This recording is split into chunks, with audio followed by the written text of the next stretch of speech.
ಯಾವುದೇ ತಪ್ಪು ಮಾತಿನಲ್ಲಿ ಬರದಿರಲಿ. ಎಷ್ಟು ಮನಸ್ಸಿಗೆ ನೋವಾದರೂ, ಎಷ್ಟು ನಮ್ಮ ಮರ್ಯಾದೆಯನ್ನ ಟಿವಿ ಮಾಧ್ಯಮದಲ್ಲಿ ತೆಗೆದ್ರು, ಈ ಕ್ಷೇತ್ರಕ್ಕೆ ಅಷ್ಟೊಂದು ಅಪಚಾರವನ್ನ ಮಾತನಾಡಿದ್ರು, ಇಲ್ಲಿರುವಷ್ಟು ಮಂದಿ ಒಂದು ಕಿಸೆಗೂ ಹೆಚ್ಚಿನ ಹಣವನ್ನಾಗಲಿ ಅಥವಾ ನಮ್ಮ ಯಾವುದೇ ಆಸೆಯಿಂದ ಮಾಡದೆ ಯಾರೋ ಒಬ್ಬರು ಹರಕೆ ಹಾಕಿದ್ದಾರೆ, ನಮ್ಮ ದೈವಗಳು ಚಂದದಲ್ಲಿ ಇರ್ತದೆ ಎಂಬಂತಹ ಭಾವನೆಯಿಂದ ನಾವು ಮಾಡಿದಂತಹ ಕೆಲಸ ದೈವಗಳು ಸ್ವೀಕಾರ ಮಾಡಿದೆ. ಮಾನವ ಬಿಟ್ಟು ದೈವಗಳು ಸ್ವೀಕಾರ ಮಾಡಿದೆ.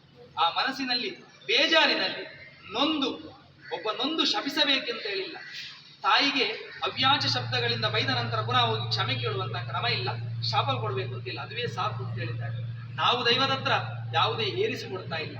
ಆದರೆ ದೈವದ ಹತ್ರ ಜಾರಂದಾಯನು ವಾರಾಹಿ ಪಂಜುರ್ಲಿ ಹೆಸರಿಗೆ ತಪ್ಪು ಅಂತ ಹೇಳಿದ್ದಾರೆ. ಈ ಕ್ಷೇತ್ರದಲ್ಲಿ ಯಾರು ವಾರಾಹಿ ಪಂಜುರ್ಲಿ ಹೆಸರಿಟ್ಟಿದ್ದಾರೋ ನಮಗೆ ಗೊತ್ತಿಲ್ಲ. ಅದೆಷ್ಟು ವರ್ಷದಿಂದ ಈ ವಾರಾಹಿ ಪಂಜುರ್ಲಿ ಉಂಟಾ ಅಂತ ಗೊತ್ತಿಲ್ಲ, ಅಥವಾ ವಾರಾಹಿ ಬೇರೆ ಪಂಜುರ್ಲಿ ಬೇರೆ ಅಂತ ಅವರು ಹೇಳಿದ್ರು. ನಮಗೆ ತಾಯಿಗೆ ಯಾವ ಹೆಸರನ್ನು ಕರೆದ್ರು ನಮ್ಮ ತಾಯಿ ಒಬ್ಬಳೇ ತಾಯಿ. ಆದ್ದರಿಂದ ಜಾರಂದಾಯನಲ್ಲಿಯೂ ವಾರಾಹಿ ಪಂಜುರ್ಲಿಯಲ್ಲೂ ಮಾಡುವಂತಹ ಪ್ರಾರ್ಥನೆ, ನಾವಿದಿಷ್ಟು ಜನ ಯಾವುದೇ ಹೆಜ್ಜೆಯನ್ನು ತಪ್ಪಿ ನಡೆದಿಲ್ಲ. ಈ ಒಂದು ಮಣ್ಣನ್ನು ಮುಟ್ಟಿ ಈ ಮಣ್ಣಿನಲ್ಲಿ ನಿಂತು ಧೈರ್ಯದಲ್ಲಿ ಹೇಳುವಂತಹ ಮಾತು, ಒಂದೇ ಒಂದು ತಪ್ಪನ್ನ ನಾವು ಮಾಡಲಿಲ್ಲ. ಭಕ್ತ ಒಂದು ಸೇವೆಯನ್ನು ಕೊಟ್ಟಿದ್ದಾನೆ, ಅದನ್ನು ನಾವು ಸಮರ್ಪಿಸಿದ್ದೇವೆ. ಎಲ್ಲಾ ಕ್ಷೇತ್ರಗಳಲ್ಲಿ ಸೇವೆ ಬರ್ತದೆ, ಬ್ರಹ್ಮಕಲಶ ಆಗುವಾಗ ಎಲ್ಲೆಲ್ಲಿಂದ ಹಣ ಬರ್ತದೆ. ಆ ರೀತಿಯಲ್ಲಿ ಇಲ್ಲಿ ಸೇವೆ ಬಂದಿದೆ, ಸೇವೆಯನ್ನು ನಾವು ತಲುಪಿಸಿದ್ದೇವೆ. ಅದರಲ್ಲಿ ಯಾವುದೇ ರೀತಿಯ ಲೋಭಗಳು ಅಥವಾ ಉಪದ್ರವಗಳು ನಮ್ಮಲ್ಲಿಲ್ಲ. ದೈವ ನರ್ತಕನ ಮೇಲೆ ಸಂಶಯ ನಮಗಿಲ್ಲ, ಅದು ದೈವ ಕುಣಿದದ್ದು. ಅದನ್ನು ಹೀಗೆ ಕುಣಿಬೇಕು ಹಾಗೆ ಕುಣಿಬೇಕು ಅಂತ ಹೇಳಲಿಕ್ಕೆ ಯಾರೂ ಇಲ್ಲ. ಅದು ದೈವಕ್ಕೆ ಬೇಕಾದದ್ದು. ಮತ್ತೆ ಈ ಕ್ಷೇತ್ರಕ್ಕೆ ಬೇಕಾದಂತ ಆಡಳಿತ ಮಂಡಳಿ, ಈ ಕ್ಷೇತ್ರಕ್ಕೆ ಬೇಕಾದಂತ ವ್ಯವಸ್ಥೆ, ಈ ಕ್ಷೇತ್ರಕ್ಕೆ ಬೇಕಾದಂತ ತಂತ್ರಿವರಿಯರು ಎಲ್ಲರ ಅನುಮತಿಯಲ್ಲಿ ನಾವು ಮಾಡಿದ್ದು ನಮ್ಮ ಕ್ಷೇತ್ರದಲ್ಲಿ ಮಾಡಿದಂತಹ ಸೇವೆಯನ್ನ ಪರಿಪೂರ್ಣವಾಗಿ ಜಾರಂದಾಯನು ವಾರಾಹಿ ಪಂಜುರ್ಲಿ ಸ್ವೀಕಾರ ಮಾಡಿದ್ದಾರೆ. ಆದ್ರೆ ಟಿವಿ ಮಾಧ್ಯಮದಲ್ಲಿ ಏನೇನೆಲ್ಲ ಪ್ರಶ್ನೆಯನ್ನ ಕೇಳಿದ್ದಾರೆ ಅದು ಗೊತ್ತಿಲ್ಲ. ಆದ್ರಿಂದ ಆ ಟಿವಿ ಮಾಧ್ಯಮದ ಎದುರು ನಮಗೆ ಮಾತನಾಡಲಿಕ್ಕೆ ಜಾರಂದಾಯನು ವಾರಾಹಿ ಪಂಜುರ್ಲಿಯು ಅನುಗ್ರಹವನ್ನ ಕೊಡಬೇಕು. ಮಾತ್ರವಲ್ಲದೆ ಇಲ್ಲಿ ಕಂಡು ಬರಬೇಕು, ತಪ್ಪಿತಸ್ಥನಿಗೆ ಶಿಕ್ಷೆ ಆಗಬೇಕು. ಅದು ಯಾರೇ ಇರಲಿ, ತಪ್ಪು ಮಾಡಿ ಖಾಲಿ ಹೆಸರಿಗೋಸ್ಕರ ಮಾತ್ರ ತಪ್ಪುವನ್ನ ಮಾಡಿದ್ರೆ ಅವರವರು ಮಾತನಾಡಿದಂತವರ ಕ್ಷೇತ್ರಕ್ಕೆ ನಾವು ಬರ್ತೇವೆ. ಅದು ಕೊಂಡಾನ ಇರ್ಬೋದು, ಷಣ್ಮುಖ ದೈವಸ್ಥಾನ ಇರ್ಬೋದು, ಅವರ ಮನೆತನದ ದೈವ ಇರ್ಬೋದು, ಅಲ್ಲಿಗೆ ನಾವು ಬರ್ತೇವೆ ಹಣ್ಣು ಕಾಯಿ ಇಟ್ಕೊಂಡು.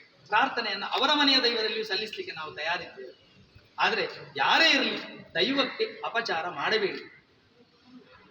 ಹೆಸರನ್ನ ಹೇಳಿ ದೈವಕ್ಕೆ ಉಪದ್ರ ಆಗಿದೆ ಅಂತ ಹೇಳಿ ಇವರು ಇಡೀ ಟಿವಿ ಮಾಧ್ಯಮದಲ್ಲಿ ದೈವದ ಮರ್ಯಾದೆಯನ್ನು ತೆಗೆದಿದ್ದಾರೆ. ಅದನ್ನ ದೈವ ಏನು ಉತ್ತರ ಕೊಡ್ತದ ನಮಗೆ ಗೊತ್ತಿಲ್ಲ. ಪಂಜುರ್ಲಿಯು ಜಾರಂದಾಯನು ಹೇಳಿದ್ದು, ಕೆಲವು ಸಮಯದಲ್ಲಿ ಉತ್ತರವನ್ನ ಕೊಡ್ತೇನೆ ಹೇಳಿದ್ದಾರೆ. ಇನ್ನು ಈ ಮಾತು ಟಿವಿ ಮಾಧ್ಯಮದಲ್ಲಿ ಏನೆಲ್ಲ ಆಗ್ತದೆ ಅಂತ ಸಹ ಗೊತ್ತಿಲ್ಲ. ಆದ್ರೆ ಇನ್ನು ಮುಂದೆ ನಾವು ಯಾವುದೇ ಟಿವಿ ಮಾಧ್ಯಮಕ್ಕೆ ಬರುವುದಿಲ್ಲ. ಇದು ದೈವದ ಎದುರು ಮಾತನ್ನ ಹೇಳಿ ಆಯ್ತು. ಒಂದು ತಪ್ಪಾದ್ರೆ ಆ ಕ್ಷೇತ್ರಕ್ಕೆ ಬಂದು ಮಾತನಾಡಬೇಕು. ನಾವು ಈ ದೈವಸ್ಥಾನದಲ್ಲಿ ಈಗ ಆ ವ್ಯಕ್ತಿಗಳಿಗೆ ಫೋನ್ ಮಾಡಿದ್ದೇವೆ, ಅವರು ಬರುವುದಿಲ್ಲ ಅಂತೇಳಿ.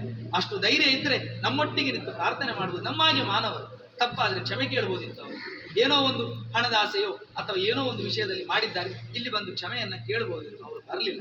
ಆದ್ರಿಂದ ಊರು ಸೇರಿ ನಾವೆಲ್ಲ ಕೈ ಮುಗಿದು ಜಾರಂದಾಯನಲ್ಲಿ ವಾರಾಹಿ ಪಂಜುರ್ಲಿಯಲ್ಲಿ ಪ್ರಾರ್ಥಿಸ್ತಾ ಇದ್ದೇವೆ. ದೇವರೇ, ನಾವು ತಪ್ಪು ಮಾಡಲಿಲ್ಲ, ತಪ್ಪು ಮಾಡಿದವನಿಗೆ ದಯಮಾಡಿ ಶಿಕ್ಷೆಯನ್ನು ಕೊಡಬೇಕು. ಇನ್ನು ಮುಂದೆ ಅವನ ಮನಸ್ಸನ್ನು ಪರಿವರ್ತನೆ ಮಾಡಬೇಕು. ಇಂಥ ತಪ್ಪನ್ನ ಮಾಡದಂತೆ ಅವನಿಗೆ ಪ್ರಚೋದನೆಯನ್ನ ಮಾಡಬೇಕು. ಏನಿದ್ರು ದೈವಗಳಿಗೆ ಸಹಕಾರವನ್ನ ಮಾಡಲಿ, ದೈವಗಳ ನಡೆ ನುಡಿಗಳನ್ನ ರಕ್ಷಿಸಿ ನಮ್ಮನ್ನೆಲ್ಲರನ್ನ ಕಾಪಾಡಬೇಕು ಅಂತ ಈ ಸಂದರ್ಭದಲ್ಲಿ ಜಾರಂದಾಯನಲ್ಲಿ ವಾರಾಹಿ ಪಂಜುರ್ಲಿಯಲ್ಲಿ ನಾವು ನಂಬಿರುವಂತಹ ಎಲ್ಲ ದೈವದೇವರ ಮೂಕಾಂಬಿಕೆಯಲ್ಲೂ ಅನುಗ್ರಹಕ್ಕಾಗಿ ಪ್ರಾರ್ಥಿಸಿ ಶಿರವಾಗಿ ನಮಿಸ್ತೇವೆ. ಸ್ವಾಮಿ ದೇವರು